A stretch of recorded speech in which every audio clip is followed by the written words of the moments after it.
Sherry, court records outline exactly what prosecutors accuse Richard Shahan of doing on the day Karen Shahan died, and also in the months leading up to her death. There are also some gritty new insights into how she died.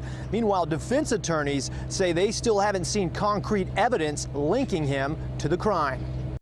The state says there are statements and emails which indicate that Richard Shahan was having extramarital relations and that his wife Karen Shahan was aware of her husband's secret preferences and attempts to hide his romantic life. They cite a February 2012 text from Karen saying, quote, "I told him that he cannot keep both lives, that he will have to lose one of them," end quote. And another text saying, quote, "I did not want any of those men to be involved with our family," end quote.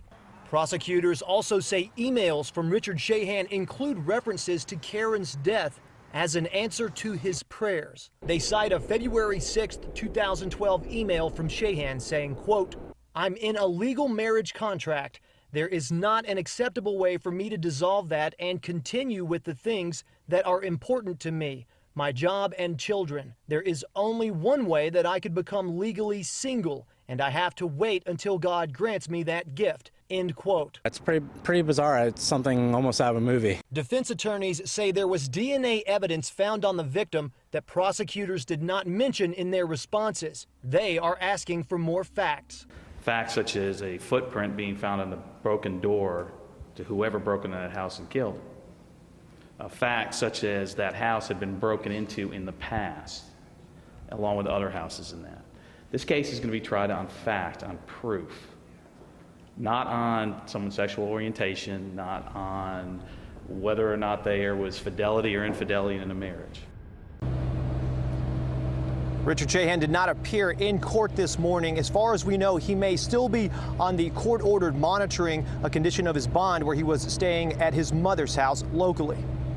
And Mike, we know Karen Shahan's family is waiting on some closure. Her death happened in 2013. It's 2015 now. How far along is this trial? Sherry, we're still in the pretty early phases of this trial. This is the discovery stage, and at this point, defense attorneys are requesting more records. In fact, they're going to subpoena some from the Homewood Police Department to find out more about that case. But there is a tentative trial start date set for April of 2016. Now, coming up at 6, find out why defense attorneys say after all this time, they still aren't sure how many people are implicated in the murder. Live in Homewood, Mike McClanahan, WIAT 42 News. Coverage you can count on.